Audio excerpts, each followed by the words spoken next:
Hello, everyone. Welcome to the channel of terror and horror. Today, we bring you a series of the creepiest and scariest stories that will send shivers down your spine. If you're a brave fan of horror content, get ready for a dark journey into the unknown, as we'll confront you with fears from your worst nightmares today. But before we embark on this chilling adventure, don't forget to subscribe to the channel and hit the notification bell to make sure you won't miss a single story. Warning, this video is so terrifying that it might keep you awake at night, so watch it at your own risk. Are you ready? 1. Sam's world shattered as the eerie truth unfolded before him. His Uncle Ben's death was not a mere accident, but a sinister tale intertwined with an evil force. Once a sanctuary of creativity, the store now echoed with paranormal echoes. Haunted by a painting that seemed to harbor an otherworldly presence, Sam delved into a realm where reality blurred with the supernatural. The inexplicable movements of the artwork mirrored a spirit's silent malevolence, unsettling the once familiar surroundings of his uncle's store. Sam unveiled a chilling sequence of events as he examined the CCTV footage. Ben, haunted by unseen entities, desperately sought refuge within the confines of the store. The painting, a harbinger of doom, triggered a series of poltergeist activities that grew increasingly ominous with each passing night. The attic, of void and surveillance, became a focal point of dread. Ben's nocturnal investigations yielded nothing but unanswered questions. A shadowy figure, an ominous specter, materialized in the store, leaving an unsettling imprint on the tapestry of Sam's reality.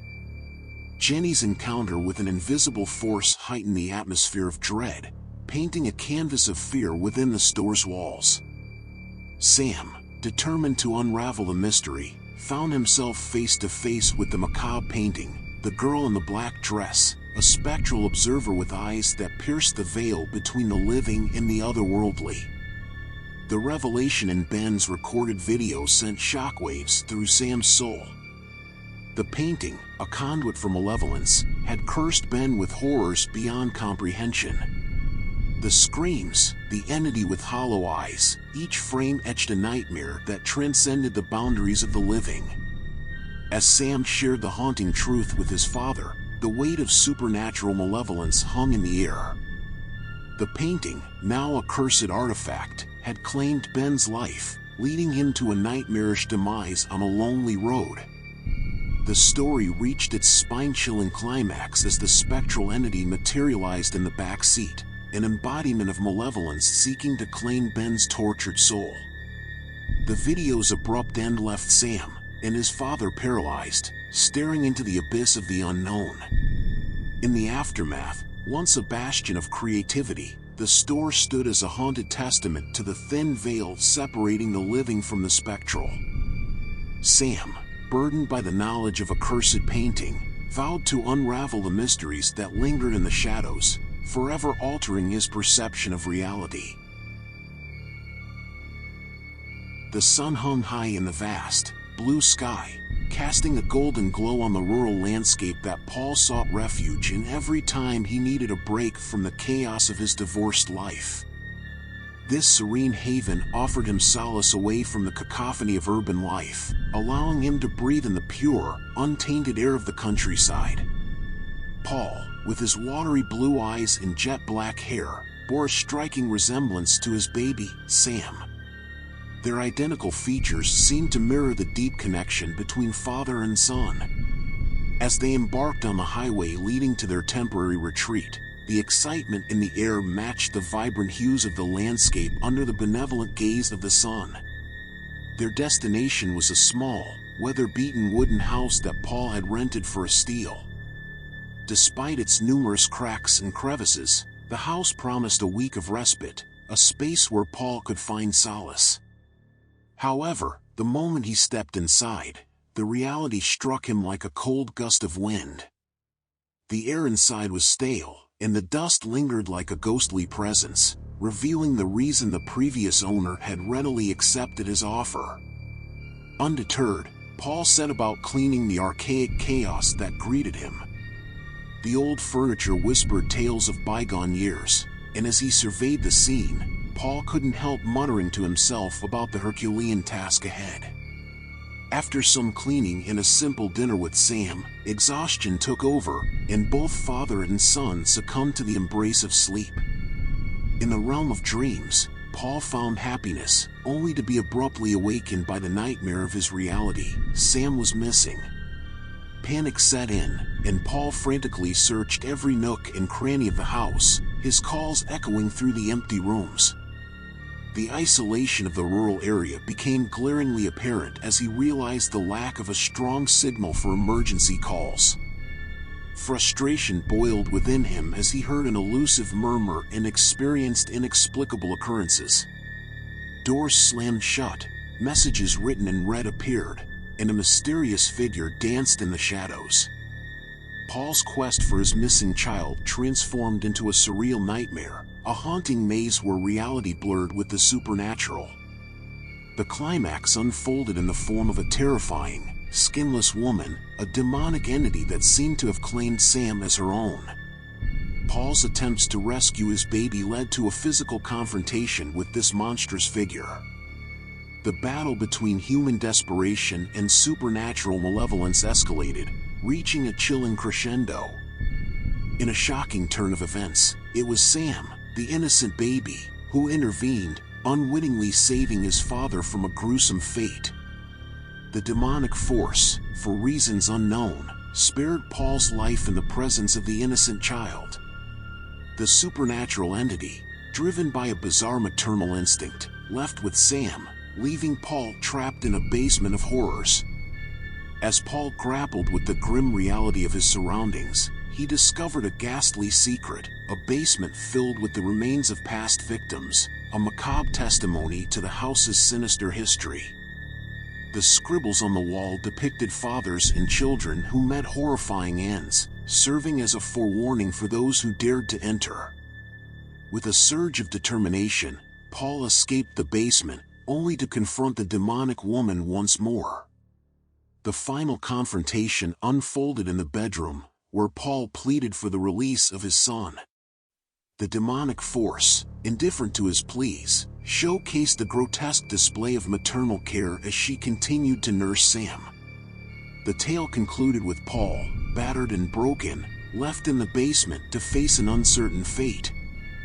The isolated house, shrouded in darkness and marked by the atrocities of its past, stood as a testament to the horrors that unfolded within its walls. The once beaming face of the house's owner now seemed like a sinister mask concealing the malevolence within. As the night wore on, Paul was left to grapple with the bones and remnants of those who had met a gruesome end before him. The promise of a peaceful retreat had morphed into a nightmare, and the demonic house had claimed yet another victim, leaving behind an eerie silence that echoed the horrors of its history. In this rural abyss, Paul's tragic tale became a chilling chapter in the haunted legacy of a house forgotten by time, a house that stood as a stark reminder that some places are best left undisturbed. Days turned into nights, and Paul's desperation grew with each passing moment. The basement, once a chamber of unspeakable horrors, became his bleak prison. Hunger and thirst gnawed at him relentlessly, and the shadows seemed to close in on him, whispering ghostly secrets of the house's dark past. As Paul languished in the confines of the basement, haunted by the chilling echoes of the demonic encounter, he clung to the flicker of hope that somehow, someone would stumble upon this forsaken place and rescue him from the clutches of despair. His mind oscillated between the terror of the supernatural encounter and the harsh reality of his impending demise. In the absence of sunlight and the rhythmic cadence of daily life, Paul's perception of time became distorted. He traced the etchings on the basement walls, remnants of a sinister narrative that had unfolded before him. The faces of fathers and children stared back at him, frozen in the agony of their final moments. Each image etched into the wall seemed to whisper a cautionary tale, a chilling prelude to the fate that awaited those who dared to cross the threshold. The basement, with its pile of human bones and the stench of death, became a macabre symphony of sorrow. Paul, once a seeker of solitude, now found himself entwined in the dark tapestry of the house's malevolence. The echoes of his own desperate cries reverberated off the damp, cold walls, unheard and unanswered. But just when all hope seemed lost, a faint sound reached Paul's ears. It was the distant wail of sirens, a melody that promised salvation. The nightmare might be over, and the demonic house could no longer claim him as its victim. The rescuers had arrived, ignorant of the horrors that lurked within the walls. The basement door creaked open, revealing a beam of light that cut through the oppressive darkness. As Paul squinted against the sudden intrusion of light, he saw the silhouette of uniformed figures. The rescue team, armed with flashlights and determined expressions, descended into the depths of the house, unaware of the malevolent force that lurked in the shadows. In the ensuing chaos, Paul was pulled from the abyss, his emaciated frame a testament to the ordeal he had endured. He babbled frantically about the demonic woman, the basement of horrors, and the fate of his baby, Sam. The rescuers exchanged skeptical glances, chalking up Paul's delirious ramblings to the trauma he had experienced. As Paul was ushered out of the house, his eyes scanned the surroundings one last time. The rural landscape, once a serene escape, now held the weight of unspeakable horrors. The demonic house, shrouded in an unsettling stillness, seemed to mock the fleeting presence of humanity within its walls. The authorities investigated the house, unearthing the gruesome evidence of its dark history. The basement, with its pile of bones and the haunting images on the walls, told a tale of madness and malevolence. The previous owners, drawn by the allure of rural solitude, had fallen victim to the demonic force that resided within the house. Paul, now a broken man haunted by the memories of that fateful week, struggled to rebuild his life. The nightmares persisted, each night a harrowing replay of the supernatural encounter. The news of the demonic house spread through local whispers, casting a long shadow over the once charming rural retreat. In the end, the isolated house remained standing, a silent witness to the atrocities that had transpired within its walls. The authorities sealed its doors, marking it as a place of unspeakable evil. The rural community, scarred by the revelation, shunned the house, and it faded into the annals of local folklore. As time passed, the tale of Paul and the demonic house became a cautionary legend, a story parents whispered to their children as a warning against wandering into the unknown.